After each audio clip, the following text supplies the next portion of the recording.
Hi future doctors. നമ്മളുടെ preparation ഇങ്ങനെ പോയിക്കൊണ്ടിരിക്കുമ്പോൾ നമ്മൾ ഫേസ് ചെയ്യുന്ന വലിയൊരു പ്രശ്നമാണ്, ഒരുപാട് പേര് കമൻസിലൂടെയും ഒക്കെ അറിയിക്കുന്ന പ്രശ്നമാണ്. അതായത് ഒരുപാട് സമയം കണ്ടിന്യൂസ് ആയിട്ട് ഇരുന്ന് എനിക്ക് വായിക്കാൻ പറ്റുന്നില്ല, വായിക്കുന്നതൊക്കെ ഓർത്ത് വെക്കാൻ പറ്റുന്നില്ല, അല്ലെങ്കിൽ ഒരു ദിവസം എനിക്ക് ഇത്ര മണിക്കൂർ ഇതിനു വേണ്ടി ഇൻവെസ്റ്റ് ചെയ്യാൻ I'm not having time, right? Time ഇല്ല. അപ്പോൾ ടൈം മാനേജ് ചെയ്യാൻ പ്രശ്നം, പിന്നെ ദിവസങ്ങളോളം ഒരു ചാപ്റ്റർ പഠിക്കാൻ സ്പെൻഡ് ചെയ്യാൻ എനിക്ക് സമയം കിട്ടുന്നില്ല. എങ്ങനെ പഠിച്ച് തീർക്കും ഇത്രയധികം സിലബസ്? ഞാൻ എങ്ങനെ പഠിച്ച് തീർക്കും? അപ്പം അറിയും എങ്ങനെയാണ് മിസ്സേ ഈ സ്മാർട്ട് ലേണിംഗ് ചെയ്യുന്നത്, എനിക്ക് എങ്ങനെയാണ് ഷോർട്ട് പീരീഡ് ഓഫ് ടൈമിൽ മാക്സിമം കാര്യങ്ങൾ പഠിക്കാൻ പറ്റുന്നത്? ബിക്കോസ് ഫസ്റ്റ് ഓഫ് ഓൾ എനിക്ക് അങ്ങനെ കണ്ടിന്യൂസ് ആയിട്ട് ഇരുന്ന് കുറേ മണിക്കൂർ ഒരേ സാധനം വായിച്ചുകൊണ്ടിരിക്കുന്ന ടൈപ്പ് ഒരാളല്ല ഞാൻ. അപ്പോൾ ഇന്നത്തെ ഒരുപാട് പേര്, നിങ്ങളൊക്കെ അങ്ങനെയാണ്. ബിക്കോസ് നമ്മൾ ഈസി ആയിട്ട് റെസ്റ്റ്ലെസ് ആവും. ഇപ്പോൾ നമ്മൾ ഫോൺ യൂസ് ചെയ്തുകൊണ്ടിരിക്കുമ്പോൾ നമ്മളിപ്പോൾ കാണുന്ന ഒരു റീൽ എന്ന് പറയുന്നത് 15 seconds to 30 seconds maximum 60 seconds ഒക്കെ ഉള്ള വീഡിയോസാണ് നമ്മൾ കാണുന്നത്. അത് തന്നെ ഫുള്ള് കണ്ടിരിക്കാനുള്ള ക്ഷമ നമുക്കില്ല. നമ്മളൊക്കെ ഇൻട്രസ്റ്റ് ചെയ്യുന്ന കണ്ടന്റ് ആണെങ്കിൽ നമ്മളത് കുറച്ചും കൂടി സമയം കാണും. ദാറ്റ് ഈസ് വാച്ച് ടൈം എന്ന് പറയും അല്ലേ? അപ്പോൾ ഒരാളൊരു വീഡിയോ കാണുന്ന ഒരു വാച്ച് ടൈം, നമ്മൾക്കത് കണ്ടിരിക്കാനുള്ള ക്ഷമ ഭയങ്കര കുറവാണ്. നമുക്ക് ആ ഒരു ടോളറൻസ് ലെവൽ ഭയങ്കര കുറവാണ്. അപ്പോൾ നമുക്ക് ഇഷ്ടമില്ലാത്ത സാധനമാണെങ്കിൽ നമ്മൾ അപ്പം തന്നെ ഇതാക്കി കളയും. ഇതേ കാര്യം തന്നെയല്ലേ നിങ്ങളുടെ പഠനത്തിൽ നടക്കുന്നത്. നിങ്ങളൊരു ചാപ്റ്റർ പഠിച്ചു തുടങ്ങുന്നു, നിങ്ങൾക്ക് എന്തോ അതുമായിട്ടൊക്കെ പൊരുത്തപ്പെടാൻ പറ്റുന്നില്ല, കോൺസെപ്റ്റ്സ് മനസ്സിലാവുന്നില്ല. So you keep skipping. അങ്ങനെ സ്കിപ്പ് ചെയ്താണ് നിങ്ങൾക്ക് കുറേ പെൻഡിങ് വരുന്നത്. സോ ഒരുപാട് പേർക്ക് ഈ ഒരു പ്രശ്നമുണ്ട്, എനിക്ക് സ്മാർട്ട് ലേണിംഗ് ചെയ്യണം, എനിക്കിങ്ങനെ ഇനിയിപ്പോൾ സമയമില്ല, ഇനി ആണെങ്കിലും അധികം സമയമില്ല. അപ്പോൾ ഞാൻ പഠിക്കാണ്ട് വെച്ച കുറേ ചാപ്റ്റേഴ്സ് ഉണ്ടായിരുന്നു, അതാണെങ്കിൽ ഇങ്ങനെ 5 ദിവസം 6 ദിവസം ഒന്നും ഒരു ചാപ്റ്റർ പഠിക്കാൻ സ്പെൻഡ് ചെയ്യാനായിട്ട് എനിക്കിനി സമയമില്ല.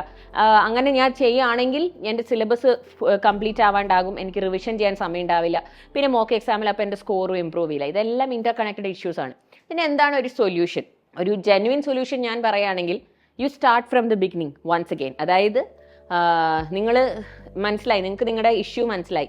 ലോങ് അവേഴ്സ് നിങ്ങൾക്ക് ഇരിക്കാനോ ഒരു ചാപ്റ്റർ തന്നെ കുറേ സമയം പഠിച്ചുകൊണ്ടിരിക്കാനോ നിങ്ങൾക്ക് പറ്റുന്നില്ല. നിങ്ങൾക്ക് പെട്ടെന്ന് ബോർ അടിക്കുന്നുണ്ട്, ആൻഡ് ഓൾസോ പഠിച്ചൊന്നും ഓർത്ത് വെക്കാനും പറ്റുന്നില്ല. സോ നമുക്ക് വേണ്ടത് എന്താ? ഒരു ഷോർട്ട് കട്ട് മെത്തേഡാണ്. ഷോർട്ട് ടൈമിൽ എനിക്കൊരു ഫുൾ ചാപ്റ്റർ ഒറ്റയടിക്ക് പഠിച്ചു തീർക്കണം. അതിനുള്ള കുറേ ഓപ്ഷൻസ് സൈലം തന്നെ നിങ്ങളുടെ മുമ്പിലേക്ക് കൊണ്ടുവന്നിട്ടുണ്ട്. അതായത് ഇപ്പം ഫാസ്റ്റ് ട്രാക്ക് ബാച്ച് വന്നപ്പം 1 day 1 ചാപ്റ്ററാണ്. ഒരു ദിവസം കൊണ്ട് നമ്മൾ ഒരു ഫുൾ ചാപ്റ്ററാണ് പഠിച്ചു തീർക്കുന്നത്. അതിനുശേഷം അപ്പം അത്രയും പോലും ഒരു ഫുൾ ഡേ, ഇപ്പോൾ സ്കൂൾ ഗോയിങ് ആയിട്ടുള്ള കുട്ടികൾക്കൊക്കെ ഒരു ഫുൾ ഡേ ഇരുന്നിട്ട് ചിലപ്പം അങ്ങനെ കാണാൻ പറ്റിയെന്ന് വരില്ല. അപ്പോൾ സൈലം അടുത്ത നമ്മുടെ റിവിഷൻ പ്ലാനിങ് കൊണ്ട് വന്നിരിക്കുന്നു. നീറ്റ് അടുക്കും തോറും ഞങ്ങൾ നിങ്ങൾക്കായിട്ട് നെക്സ്റ്റ് അടുത്തടുത്ത റിവിഷൻ പ്ലാൻസ് ലോഞ്ച് ചെയ്യുന്നുണ്ട്. അപ്പോൾ ഇപ്പോൾ XPL വന്നിരിക്കുന്നു.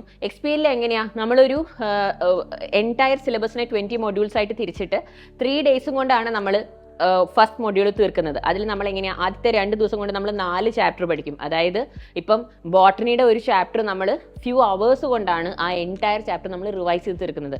എൻറ്റയർ ചാപ്റ്റർ റിവൈസ് ചെയ്യാന്ന് പറയുമ്പോൾ അതിലെ കീ കോൺസെപ്റ്റ്സ്, അതായത് മോസ്റ്റ് ഇമ്പോർട്ടൻറ്റ് കോൺസെപ്റ്റ്സ് നമ്മൾ കവർ ചെയ്യുന്നു, പ്ലസ് നമ്മൾ അതിലെ കുറച്ച് ക്വസ്റ്റ്യൻസ് ചെയ്ത് വെക്കുന്നു. അങ്ങനെ നിങ്ങൾ എല്ലാ സബ്ജക്റ്റിലും ഇതാണ് ചെയ്യുന്നത്. So 4 chapters in 2 days. അപ്പം ഒരുപാട് സമയം ഇതിനു വേണ്ടി ഇൻവെസ്റ്റ് ചെയ്യാൻ ഇല്ലാത്തവർക്ക്, ഇനിയും പക്ഷേ എനിക്ക് ആദ്യം മുതലേ തുടങ്ങണമെന്നുണ്ടെന്നൊക്കെ ആഗ്രഹിക്കുന്നവർക്ക് ഇതല്ലേ ഏറ്റവും നല്ല മെത്തേഡ്. കാരണം നിങ്ങൾ 10-15 ദിവസം ഇരുന്ന് പഠിക്കുന്ന ഒരു ചാപ്റ്ററാണ് നിങ്ങൾ ഇവിടെ ഫ്യൂ അവേഴ്സ് കൊണ്ട് പഠിക്കുന്നത്. അല്ലെങ്കിൽ ആ ചാപ്റ്റർ നിങ്ങൾക്ക് ഒരുവിധം അറിയാം, ജസ്റ്റ് ഒന്ന് നോക്കിയാൽ മതി എന്നാണെങ്കിൽ this is the best plan for you. So go ahead with your smart learning. Because നീറ്റിൽ ഞാൻ എപ്പോഴും പറയും, നിങ്ങൾക്ക് സ്കോർ തരുന്നത് നിങ്ങൾ കുറേ കാര്യങ്ങൾ പഠിച്ചു, കുറേ എല്ലാം എനിക്ക് ഓർമ്മയുണ്ട്, എനിക്ക് എല്ലാം എഴുതാൻ അറിയാം, അതല്ല. ആ ഒരു കോൺസെപ്റ്റിനെ, നിങ്ങൾ പഠിച്ച കാര്യത്തിനെ എത്രമാത്രം നിങ്ങൾക്ക് റീകോൾ ചെയ്യാൻ പറ്റുന്നു, ദാറ്റ് ഈസ് വെരി ഇമ്പോർട്ടൻറ്റ്. എത്രമാത്രം ഓർത്തെടുക്കാൻ പറ്റുന്നു, എത്രമാത്രം അത് നിങ്ങൾക്ക് ക്വസ്റ്റ്യനിൽ അപ്ലൈ ചെയ്യും. ഒരു ക്വസ്റ്റ്യൻ കാണുമ്പോൾ ഞാനതിൽ എന്താണ് അപ്ലൈ ചെയ്യേണ്ടത്, ഏത് കോൺസെപ്റ്റാണ്, ഏത് ഫോർമുലയാണ്, ഏത് ഇക്വേഷനാണ് അപ്ലൈ ചെയ്യണം നിങ്ങൾക്ക് അറിയുന്നത് is only when you do enough number of revisions, you recall the topics and you have in-depth concept understanding. അപ്പോൾ I want to welcome all of you who are like stuck like this. അതായത് ഇനി എന്താണെന്ന് അറിയില്ല, and I don't want to spend a lot of time, എനിക്ക് അങ്ങനെ ചെയ്യാൻ ഇനി സമയമില്ല എന്നുള്ളവർക്കാണെങ്കിൽ welcoming all of you to XPL batch. നിങ്ങൾക്കുള്ള very short and crisp revision ആണ് നമ്മുടെ XPL ബാച്ചിൽ നടക്കുന്നത്. In 2 days you are learning 4 chapters, അങ്ങനെ 20 modules, and 3rd day you have your exam and everything. അങ്ങനെ ഇഷ്ടം പോലെ ഡൗട്ട് ക്ലിയറൻസിനുള്ള അവസരവും ക്വസ്റ്റ്യൻ പ്രാക്ടീസിനുള്ള അവസരവും ഒക്കെ നമുക്ക് ആപ്പ് ത്രൂവും ഉണ്ട്. അപ്പോൾ ഈ അവസരം എല്ലാവരും യൂട്ടിലൈസ് ചെയ്യുക. ഇനിയെങ്കിലും ആലോചിച്ച് സമയം കളയാതെ ഞാൻ എന്ത് പഠിക്കണം, ഏത് മെത്തേഡ് എടുക്കണം, ഇനി സ്റ്റാർട്ട് ചെയ്തിട്ട് കാര്യമുണ്ടോ, ഇനി സ്റ്റാർട്ട് ചെയ്തിട്ടും കാര്യമുണ്ട്. ഇനി പഠിച്ചാലും നമ്മൾക്ക് നമ്മുടെ സ്കോർ മേടിക്കാം. ഓക്കെ, നമ്മുടെ ഡ്രീം കോളേജിൽ നമുക്ക് പഠിക്കാൻ പറ്റും. So please don't waste time my future doctor. Go ahead with your smart learning plan. Welcome to XPL. All the best.